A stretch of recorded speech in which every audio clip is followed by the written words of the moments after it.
ప్రాంతాల్లో కూడా మరి ఏర్పాట్లన్నీ బ్రహ్మాండంగా జరిగాయి. ఒక 10,000 మంది పోలీసులతోనే మరి ఎక్కడికక్కడ బందోబస్తు ఏర్పాటు చేసుకోవడం జరిగింది. మరి జిహెచ్ఎంసీ శానిటేషన్ సిబ్బంది కూడా ఒక 10,000 మంది, దీంతో పాటు ఆర్ఎండ్బి కానీ, ఎలక్ట్రిసిటీ కానీ, హెల్త్ డిపార్ట్మెంట్ కానీ, మరి ఈ విధంగా చెప్పుకుంటూ పోతే అన్ని డిపార్ట్మెంట్ల కోఆర్డినేషన్తో ఈ కార్యక్రమం చాలా ఘనంగా గొప్పగా జరుగుతుంది. మరి ఈ రాత్రిని మరి ఉదయం వరకు, ఈ రాత్రి నుంచి రేపు ఉదయం వరకు కూడా అన్ని వినాయకులని మరి నిమజ్జన కార్యక్రమం చేపట్టడం కాబట్టి భక్తులు చాలా సంతోషంగా మరి ఈ యొక్క శోభాయాత్రని కనుల పండుగ లాగా ఎక్కడ చూసినా కానీ మరి బాజా భజంత్రీలతో మరి వెళ్తున్నటువంటి పరిస్థితులు కనిపిస్తాయి. కాబట్టి నిన్న వర్షం బాగా పడడం మూలన మరి రాత్రంతా మీకు అందరూ తెలుసు బాగా చాలా భారీ వర్షం పడ్డది. కాబట్టి ఖైరతాబాద్ వినాయకుడు మరి ఇన్ టైంకు బయలుదేరలేదు. కాబట్టి ఎందుకంటే ఆ వర్షం వలన జరిగినటువంటి డిలే ఒక హాఫ్ అన్ అవర్.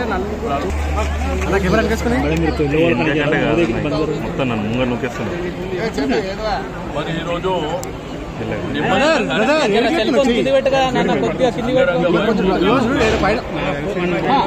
ఖైరతాబాద్ తో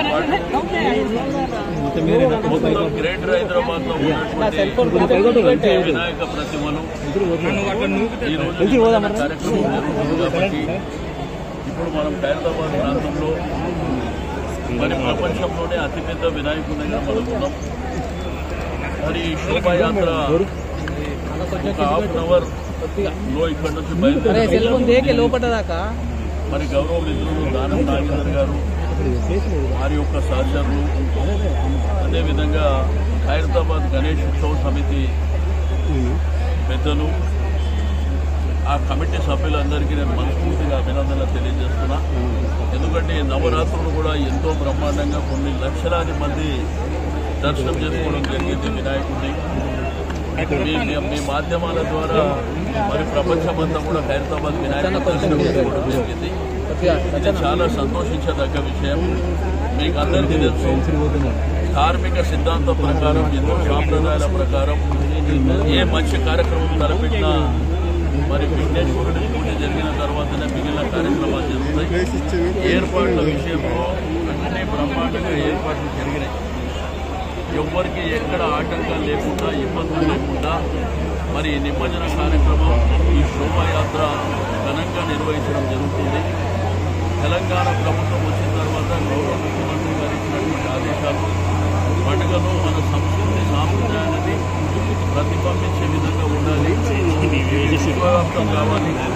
దానికి ప్రభుత్వ పరంగా ఎంత ఖర్చైనా పర్వాలేదు కానీ చేయాలనేటువంటి సంకల్పం వారికి. కాబట్టి పండుగలు ఎంత గొప్పగా జరుగుతుందో మీరందరూ తెలంగాణ రాష్ట్రంలో ఏ పండుగ జరిగినా చాలా ఘనంగా గొప్పగా జరుగుతున్నటువంటి కూడా మీకు అందరికీ తెలుసు. రెండోది మీకు సెక్రటరియట్